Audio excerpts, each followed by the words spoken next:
Halo sahabat Pantirapiku, senang sekali kita bisa ketemu lagi hari ini dan masih seputar kesehatan bersama dokter-dokter dari Rumah Sakit Pantirapi. Nah, kalau kita bicara soal kesehatan zaman sekarang sepertinya penyakit kok makin banyak, kemudian beberapa jenis penyakit yang dulu mungkin hanya diderita oleh yang sudah lanjut usia, sekarang makin banyak mungkin yang usia lebih muda menderita penyakit yang dulu didominasi oleh orang-orang yang sudah usia lanjut. Salah satunya, ini mungkin kita bicara tentang stroke, ya.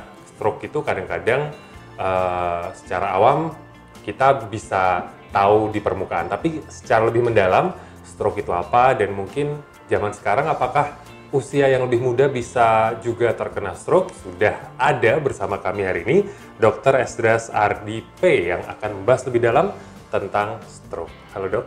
Halo, selamat siang. Kabar baik ya? Baik.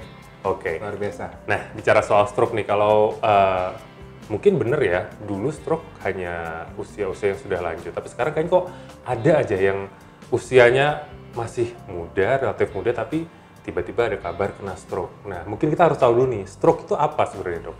Oke. Stroke itu saat ini memang cenderung usia muda ya. Jadi dahulu kala ceritanya stroke itu lebih banyak dijumpai di atas usia 60. Tetapi akhir-akhir ini tidak jarang usia 30, 35 tahun itu sudah menderita stroke. Stroke ini sebenarnya suatu penyakit. Jadi stroke itu memang serangannya mendadak tapi dia adalah sebuah penyakit. Disebabkan oleh adanya gangguan aliran darah yang berada di otak. Sifatnya mendadak ya, dan bisa mengenai pembuluh darah walaupun cuma satu atau keseluruhan dari fungsi otak. Bisa disebabkan karena sumbatan di pembuluh darah itu sendiri, atau juga adanya pecah pembuluh darah. Jadi stroke ada dua macam ya. Yang satu adalah sumbatan, yang satu adalah perdarahan. Karena adanya gangguan tersebut, baik itu sumbatan maupun perdarahan, itulah yang akan menimbulkan gejala stroke ya. Jadi kalau bisa dikatakan stroke adalah gangguan aliran darah di otak yang bersifat secara mendadak ya. Karena aliran itu menyebabkan gangguan fungsi yang bersifatnya lokal maupun global. Oke. Nah, ini kan berarti di dalam ya dok ya? Kalau secara dari luar mungkin nggak kelihatan. Ini kalau kita pengen tahu, bisa nggak sih ngelihat apakah orang ini stroke atau ada gejala yang bisa diamati nggak sih dok? Untuk gejala stroke sendiri itu sebenarnya kita bisa lihat ya, kita bisa mendeteksi, kita bisa menyadari, oh orang ini ada serangan stroke atau tidak, itu bisa. Yang bisa paling kita memudahkan kita adalah tagline dari Kemenkes sendiri, dikenal dengan segera ke RS. Se itu senyum yang tidak simetris. Jadi orang yang kita temui tiba mendadak wajahnya perot, gitu ya, senyumnya tidak simetris, itu adalah gejala stroke. Terus yang kemudian adalah gerak yang tidak simetris. Jadi orang tiba-tiba sisi kanannya lumpuh atau sisi kirinya lumpuh, itu adalah tanda dari stroke. Yang ketiga adalah tadi sudah segera ya, berarti ra adalah bicara. Bicaranya pelu atau orang tiba-tiba tidak mampu untuk berbahasa. Jadi tiba-tiba habis ngomong ini tiba-tiba dia tidak bisa ngomong sama sekali atau dia tidak memahami pembicaraan. Atau dia baru ngomong tiba-tiba pelu itu celat gitu ya. Nah, itu adalah tanda dan gejala stroke-nya. Kemudian ke adalah kebas. Jadi seseorang mengalami rasa perbedaan rasa atau rasa kebas ya, baal separuh badan secara mendadak. Yang berikutnya adalah R, jadi rabun kan RS. R adalah rabun, yaitu gangguan penglihatan yang terjadi tiba-tiba. Si pasien ini merasa biasanya tiba-tiba mendadak buta atau mendadak pandangannya kabur. Ya, dan yang terakhir adalah S, yang terakhir adalah sakit kepala. Sakit kepalanya adalah kekasannya adalah sakit kepala yang sangat luar biasa, yang sebelumnya pasien ini belum pernah mengalami sebelumnya. Jadi sakit kepala yang luar biasa dan sifatnya mendadak, kita harus waspada, itu adalah gejala stroke.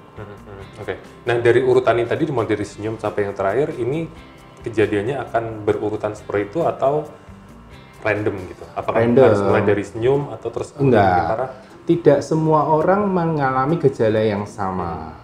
Dia komposisi dari gejala yang muncul bisa random, hanya bisa ada orang yang cuma satu saja, ada yang ada 2-3 gejala, ada yang 6 gejala muncul semua bisa. Tetapi yang penting dari seluruh gejala itu sifatnya adalah mendadak. Jadi gejala stroke tidak ada yang progresif pelan-pelan ya. Ya, jadi sejak sebulan yang lalu gitu tidak ada. Jadi adalah mendadak, baru saja terjadi. Semuanya terjadi secara tiba-tiba. Oke, berarti kalau misalnya tadi dari ciri-cirinya kan orang atau kerabat atau keluarga yang melihat mungkin tahu ya, oh ini gejala. Nah kalau yang penderitanya sendiri, apakah dia akan ngeh gitu istilahnya, bahwa dia kena stroke? Misalnya dari senyum-senyum kan mungkin dia kadang nggak sambil ngaca gitu dok, jadi kayak nggak ada yang salah mungkin rasanya itu, bisa merasakan nggak sih? Ayo bisa merasakan, pasti akan merasakan karena dia akan merasakan wajah yang tidak nyaman, ya kan? Rasanya teror, dia tadinya bisa ngomong sekarang bicaranya menjadi sulit, tangannya menjadi kebas atau lemah, pasti dia akan mengeluhkan itu. Oke. Gitu. Berarti memang edukasinya harus disebarluaskan ya, jangan sampai kayak ya, karena itu sangat ringan, penting. gitu. Ya, itu sangat penting karena tidak semua orang itu menganggap itu penting. Kadang-kadang kalau kita masih edukasinya masih rendah, kadang-kadang menganggap itu hal yang biasa. Oh ya masuk angin. Ya, betul. Oh ya capek-capek aja lah, istirahat dulu. Itu yang kerokan sembuh gitu ya. Betul, kerokannya angin itu ya. Kadang-kadang itu yang membuat menjadi terlambat pada saat penanganan. Oke. Kemudian gimana mendiagnosis stroke ini sendiri dok? Oke. Mendiagnosis stroke itu sebenarnya membutuhkan alat bantu. Alat bantunya adalah foto ya. Foto tapi kita tidak bisa menggunakan ronsen biasa. Modalitas foto yang paling rendah yang bisa kita pakai adalah CT scan kepala. Ya, kalau lebih tinggi bisa MRI dan yang lebih paling tinggi adalah DSA atau Digital Subtraction Angiography. MRI maupun DSA itu tidak semua rumah sakit memiliki. Tapi kalau untuk CT scan saat ini kayaknya saya rasa hampir seluruh rumah sakit pasti memiliki gitu. CT scan ini sebagai gold standar untuk memeriksa apakah pasien ini stroke atau tidak. Tetapi kadang-kadang yang penting kita adalah, yang pertama kita harus bisa melihat gejala dan tanda. Jadi kita harus periksa dulu, oh pasien ini mengarah ke stroke atau tidak. Kalau sudah mengarah ke stroke, maka kita lakukan CT scan. CT scan pada kasus stroke itu tidak untuk mencari, oh ini sumbatan, tidak. Tetapi kita mencari ada tidaknya perdarahan. Oke. Ya, karena ada tidaknya perdarahan itu menentukan jenis terapinya. Jadi bukan ada tidaknya sumbatan, tetapi ada tidaknya perdarahan inilah yang menentukan jenis terapinya. Kadang-kadang CT scan akan tampak normal di awal-awal serangan stroke. Ya, itu yang membuat kadang-kadang kita tidak bisa menemukan apa-apa. Tetapi kalau klinis dan gejala yang sudah mengarah ke stroke dan tidak ada perdarahan di dalam CT scan, maka kita bisa ngomong ini stroke sumbatan.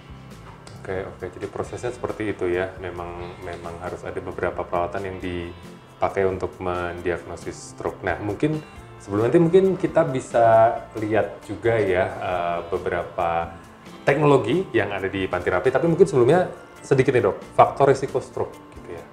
Itu apa saja? Oke. Faktor risiko stroke ini yang penting harus diketahui ya semuanya, karena saat ini itu kan yang stroke tidak hanya yang tua. Usia 30, 32, 35 tahun sudah sangat banyak yang stroke. Faktor resiko inilah yang menjadi momok atau kambing hitam kenapa stroke-stroke ini saat ini terjadi di usia muda. Faktor resiko dibagi menjadi dua, yang satu tidak dapat dimodifikasi, yang satu dapat dimodifikasi. Yang tidak dapat dimodifikasi berarti kita tidak bisa ubah umur, jenis kelamin, pasti itu ya soalnya dok ya. Ras, ya kalau kita bisa operasi tetap jenis kelaminnya tetap sama kan, itu umur juga tidak bisa jadi lebih muda kan itu. Jadi itu adalah tidak dapat dimodifikasi. Tetapi faktor resiko yang dapat dimodifikasi inilah yang banyak. Diabetes, kolesterol yang tinggi, sakit jantung, hipertensi, pola olahraga yang kurang, obesitas, tidak adanya aktivitas fisik yang kurang ya, sangat kurang, sedentary living lah kalau kita ngomong sekarang. Terus kemudian faktor gizi yang jelek, merokok, itu termasuk faktor risiko yang sebenarnya kita bisa ubah. Dengan mengontrol lifestyle, gaya hidupnya diubah, semuanya akan terkendali dengan bagus. Kalau tidak bisa dengan lifestyle, kita bisa berikan obat-obatan, semuanya akan terkendali dengan baik. Jadi kita berharap kalau faktor risiko ini diketahui oleh masyarakat, maka masyarakat bisa mengendalikan lifestyle-nya. Sehingga kedepannya akan terhindar dari stroke-nya sendiri. Kembali lagi, kuncinya adalah lifestyle, gaya hidupnya yang memang harus diperbaiki. Mungkin sekalian kita review lagi nih, selama ini apakah kita sudah punya gaya hidup yang cukup sehat atau masih sembarangan dengan segala macam kebiasaan-kebiasaan yang tidak sehat? Nah, itu yang harus kembali direview ya. Kita akan kembali lagi setelah yang ini.